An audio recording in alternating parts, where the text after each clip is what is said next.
불과 3년 전까지만 해도 한국 조선업은 끝을 알 수 없는 구조조정과 대규모 해고, 그리고 적막감이 감도는 조선소 폐쇄 뉴스에 시달려야 했습니다. 반면 중국은 전 세계 선박 발주량의 70% 이상을 독점하며 이른바 조선 황제로 군림했고, 한국은 영원히 2인자의 자리에 머물 것처럼 보였습니다. 하지만 2025년을 기점으로 글로벌 해운 및 조선 시장의 지형도는 완전히 뒤집혔습니다. 전 세계 선박 시장의 질서를 유지하던 거대한 축이 이동하기 시작한 것입니다. 가장 상징적인 사건은 세계 1위 조선 대국인 중국이 첨단 기술의 집약체라 불리는 LNG 운반선 수주에서 단 한 척의 실적도 올리지 못한 달이 발생했다는 점입니다. 반면 한국은 동일 기간 전 세계 LNG 운반선 물량의 88%를 휩쓸며 독보적인 기술 우위를 증명했습니다. 단순한 수주량의 변화를 넘어 이제는 미국의 강력한 지정학적 제재와 중국 내부의 품질 균열, 그리고 한국의 초격차 기술력이 맞물리며 조선업의 새로운 게임의 룰이 작성되고 있습니다. 본 분석에서는 미국이 중국 조선업에 날린 결정타와 한국이 13년 만에 이뤄낸 역전의 본질, 그리고 향후 5년간 펼쳐질 글로벌 조선업의 양극화 시나리오를 심층적으로 살펴보겠습니다. 글로벌 조선 시장에서 10년 넘게 굳건했던 중국의 독주 체제는 2025년 상반기를 기점으로 뚜렷한 하락세를 보이기 시작했습니다. 시장 분석 기관의 통계에 따르면 중국의 신조선 수주 점유율은 불과 6개월 만에 72%에서 52%로 무려 20%포인트가 증발했습니다. 이는 단순히 한두 건의 계약 실패로 설명될 수 없는 시장의 구조적 수요 변화를 의미합니다. 중국이 점유율 급락으로 휘청이는 사이 한국은 14%였던 점유율을 25%까지 끌어올리며 약 2배에 가까운 성장을 기록했습니다. 특히 주목해야 할 지표는 조선업의 꽃이라 불리는 LNG 운반선 시장입니다. 한 척당 건조 비용이 약 2억 달러, 한화로 2,700억 원을 상회하는 이 고부가가치 시장에서 한국의 지배력은 압도적이었습니다. 2025년 1월부터 11월까지 전 세계에서 발주된 16척의 LNG 운반선 중 14척이 한국 조선소의 몫이 되었습니다. 이러한 수주 편중 현상은 글로벌 선주들이 더 이상 가격 경쟁력만을 기준으로 조선소를 선택하지 않는다는 사실을 방증합니다. 이러한 수주 호조는 한국 조선사들의 재무제표에 즉각적인 폭발력으로 나타났습니다. HD 한국조선해양은 2025년 3분기 영업이익이 전년 대비 164% 증가한 1조 538억 원을 기록했으며 하나오션은 전년 동기 대비 무려 11배나 폭증한 영업이익을 달성했습니다. 한국조선 빅3가 13년 만에 동시에 흑자를 기록하며 이른바 제2의 슈퍼사이클 진입을 공식화한 것입니다. 그러나 이 화려한 실적 이면에는 중국을 향한 미국의 강력한 견제구라는 거대한 외부 변수가 존재하고 있습니다. 중국 조선업을 지탱하던 가장 강력한 무기는 한국보다 약 1억만 달러에서 2억만 달러 저렴한 건조 단가였습니다. 하지만 2025년 4월 미국 무역대표부 USTR가 발표한 중국산 선박에 대한 징벌적 항만세 부과 결정은 중국의 가격 경쟁력을 단숨에 무력화시켰습니다. 10월부터 본격 시행된 이 정책에 따라 중국에서 건조된 선박이 미국 항구에 기항할 때마다 막대한 비용을 지불해야 하는 상황에 직면하게 된 것입니다. 구체적인 수치를 살펴보면 이 제재의 파괴력을 체감할 수 있습니다. 표준적인 7만 톤급 컨테이너선이 미국 항구에 한 번 들를 때마다 지불해야 하는 금액은 약 126만 달러, 한화로 약 17억 원에 달합니다. 더욱 치명적인 점은 이 금액이 고정된 것이 아니라 매년 상승하여 2028년에는 항차당 231만 달러, 즉 31억 원 수준까지 치솟게 된다는 사실입니다. 선박의 평균 수명을 25년으로 가정했을 때 미국 노선에 투입되는 선박이 지불해야 할 총 누적 비용은 초기에 절감했던 건조 비용을 수십 배 초과하게 됩니다. 결국 글로벌 선주들에게 중국산 선박은 처음 살 때만 싼 차가 되어버렸습니다. 미국이라는 세계 최대 소비 시장으로 향하는 항로에 투입될 가능성이 조금이라도 있는 선박이라면 선주들은 더 이상 중국 조선소를 선택할 경제적 이유가 사라진 것입니다. 이는 단순한 무역 분쟁 차원을 넘어 미국이 글로벌 해운 공급망에서 중국산 선박을 완전히 배제하려는 전략적 고립 작전을 본격화했음을 의미합니다. 이러한 외부 압박 속에 중국 조선업 내부에서는 품질 관리라는 또 다른 시한폭탄이 터지기 시작했습니다. 중국은 국가 전략인 제조 2025를 통해 고부가가치 선박 시장으로의 진입을 시도해왔으나 최근 현장에서 발생한 심각한 기술적 결함들은 그들의 한계를 여실히 드러냈습니다. 가장 대표적인 사례는 중국 후동중화조선이 건조한 LNG 운반선 CESI 칭다오의 추진 시스템 고장 사고입니다. 호주 인근 해상에서 전력 공급이 완전히 중단되며 표류한 이 사건으로 인해 해당 선박은 호주 해상안전청으로부터 180일간의 입항 금지라는 유례 없는 징벌적 조치를 받았습니다. LNG 운반선은 영하 163도의 초저온 상태를 유지해야 하는 고도의 기술력이 요구되는 분야입니다. 화물창의 단열 성능이 미비할 경우 액화가스가 기화되어 막대한 경제적 손실을 초래할 뿐만 아니라 최악의 경우 폭발 사고로 이어질 수 있는 위험성을 내포하고 있습니다. 중국산 LNG 선박에서 지속적으로 보고되고 있는 화물창 단열 성능 미비와 추진, 엔진의 잦은 고장은 글로벌 에너지 기업들에게 중국 조선소 기피 현상을 확산시키는 결정적 계기가 되었습니다. 여기에 러시아의 아크 LNG 프로젝트와 관련된 인도 거부 사태는 중국의 납기 준수 능력과 기술적 신뢰도에 치명타를 입혔습니다. 제재 위협과 기술적 난제가 겹치면서 수개월간 인도가 지연되고 선박이 바다 위를 떠도는 상황이 발생하자 시장에서는 비싸더라도 안전한 한국에 맡기자는 공감대가 형성되었습니다. 한번 무너진 기술 신뢰도는 복구하는 데 수십 년의 세월이 걸린다는 점을 고려할 때 이는 중국 조선업의 질적 성장이 멈췄음을 시사하는 강력한 신호입니다. 한국 조선업은 지난 10년이 넘는 시간 동안 유례없는 불황의 터널을 지나왔습니다.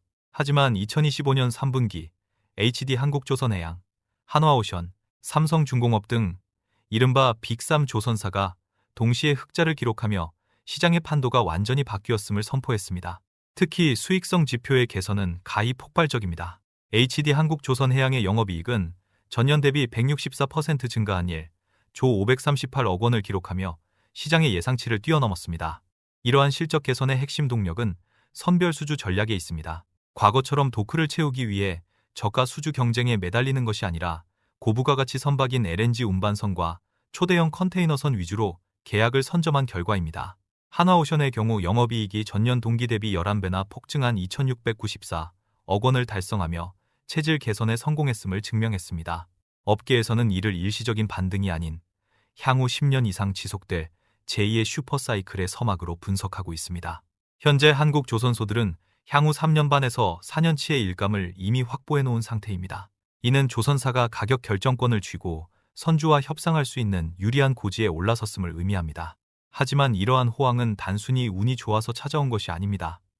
한국 조선업이 사활을 걸고 지켜온 기술적 초격차가 그 밑바탕에 깔려 있습니다. 전 세계 해운업계가 2050년까지 탄소 배출 제로를 목표로 하는 탄소 중립 규제에 직면하면서 선박 연료의 패러다임이 급격히 변화하고 있습니다. 이 과정에서 한국은 차세대 친환경 연료로 주목받는 암모니아 추진 기술에서 압도적인 우위를 점하며 경쟁국들을 따돌리고 있습니다. 암모니아는 연소 시 탄소를 전혀 배출하지 않는다는 장점이 있지만 독성과 부식성이 강해 다루기 매우 까다로운 물질입니다.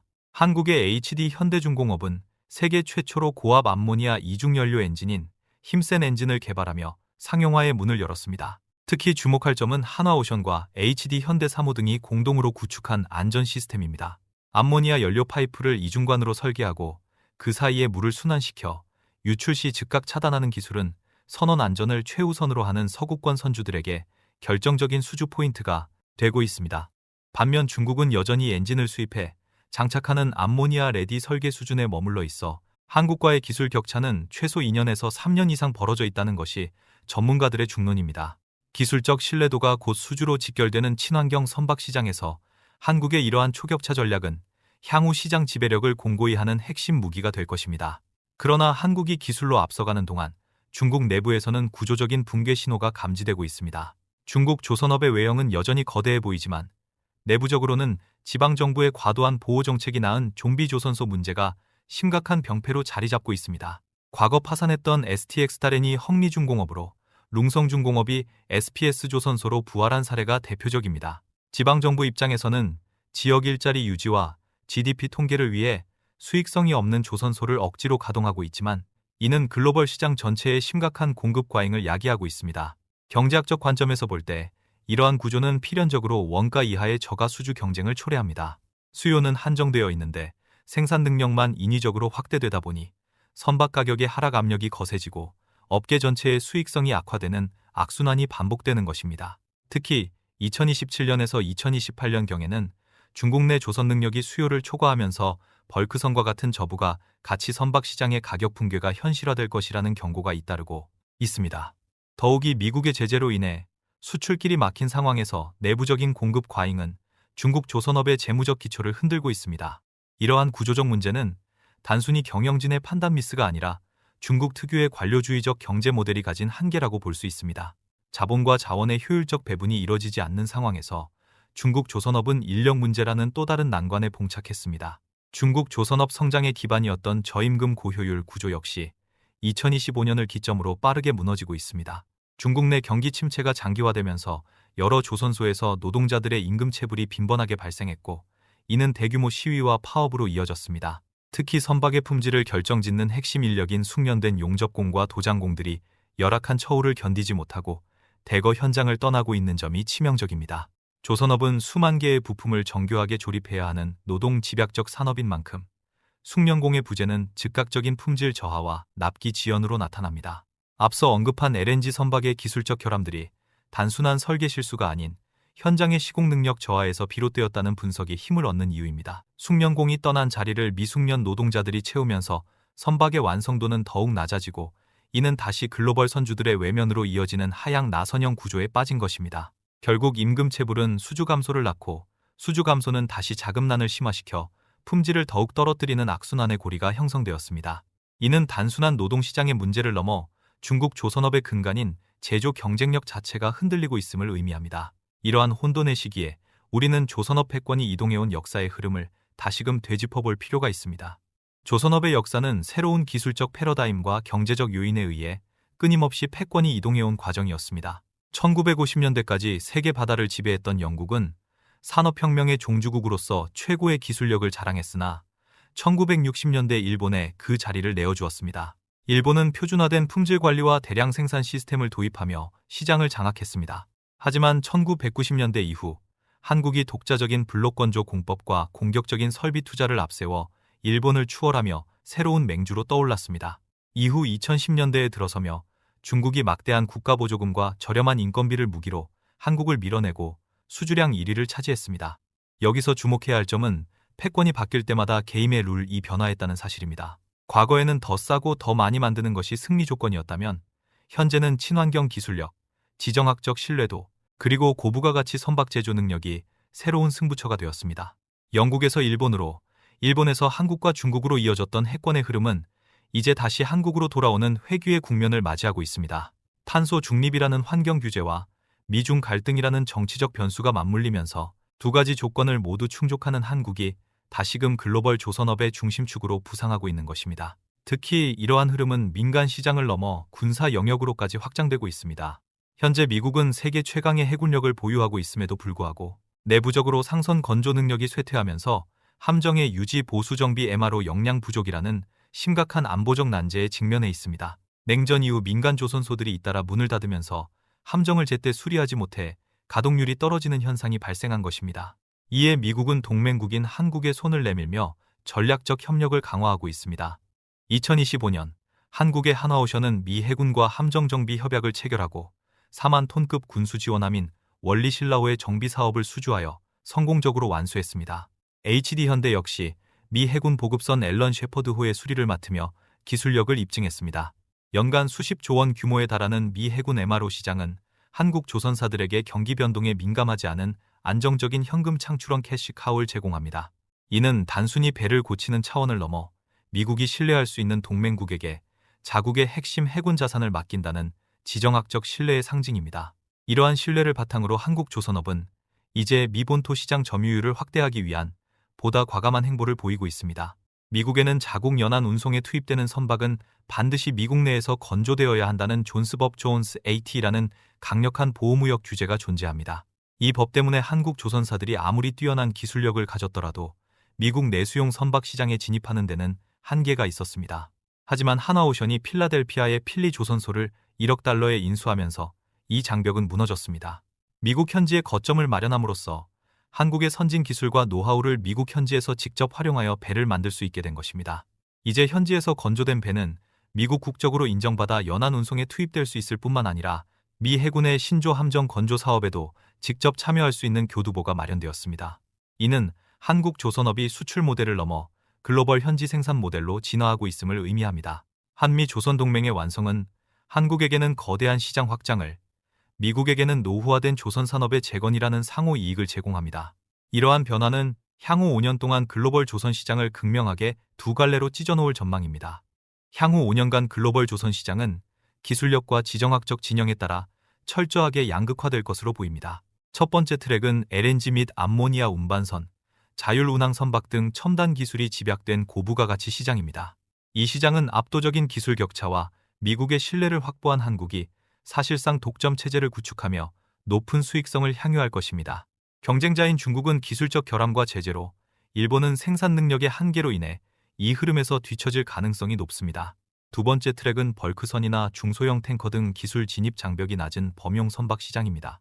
이 시장에서는 중국이 과잉 설비를 바탕으로 저가 수주 공세를 이어가며 명맥을 유지할 것으로 보입니다. 하지만 미국 시장에서 완전히 배제되고 서구권 선주들의 기피 현상이 심화되면서 중국은 자국 내수 시장과 일부 개발도상국 물량에 의존하는 폐쇄적인 구조로 변모할 위험이 큽니다. 결국 글로벌 선박 시장은 누가 더 싸게 만드는가에서 누가 더 신뢰할 수 있고 친환경적인가로 축이 이동했습니다. 한국은 이러한 양극화의 수혜를 입어 수익성 위주의 질적 성장을 지속할 발판을 마련했습니다. 하지만 이러한 장밋빛 전망 이면에는 한국이 반드시 풀어야 할 내부적 과제가 남아 있습니다. 한국조선업이 수주 잔량을 4년치나 쌓아두며 호황을 누리고 있지만 현장에서는 심각한 숙련공 부족이라는 현실적 위기에 직면해 있습니다. 내국인 생산직의 고령화가 심화되고 청년층의 유입이 줄어들면서 외국인 근로자에 대한 의존도가 위험 수준까지 높아졌습니다. 이는 지역 사회와의 갈등이나 노사 문제 등 잠재적인 사회적 리스크로 이어질 수 있습니다. 이에 대응하여 한국 주요 조선사들은 스마트 야드 구축에 명운을 걸고 있습니다. 위험하고 노동 강도가 높은 용접과 도장 공정을 로봇으로 대체하여 자동화율을 80%까지 끌어올리는 것이 목표입니다. 또한 가상공간에 실제 조선소를 재현한 디지털 트윈 기술을 통해 건조 공정을 시뮬레이션함으로써 설계 오류를 사전에 방지하고 건조 기간을 획기적으로 단축하고 있습니다.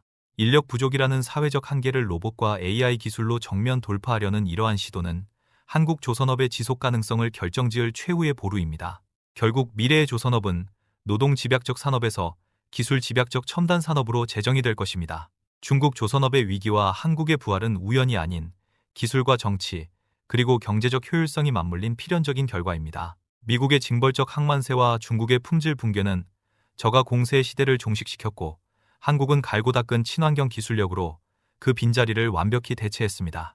이제 바다를 지배하는 기준은 비용이 아니라 안전과 환경, 그리고 신뢰입니다. 조선 산업의 향후 추이를 판단하기 위해 주목해야 할 핵심 지표는 4가지입니다. 첫째, 역사적 고점 부근에 있는 클락슨 신조선가 지수가 180포인트 이상을 유지하는지 여부입니다. 둘째, 한국의 LNG 운반선 수주 점유율 80% 수성 여부입니다. 셋째, 빅3 조선사의 수주 잔량이 3년치 이상을 안정적으로 유지하는지, 마지막으로 미국의 대중국 제재 강도가 완화될 기미가 있는지 살펴야 합니다. 저렴하게 많이 만들던 시대는 저물고 있습니다.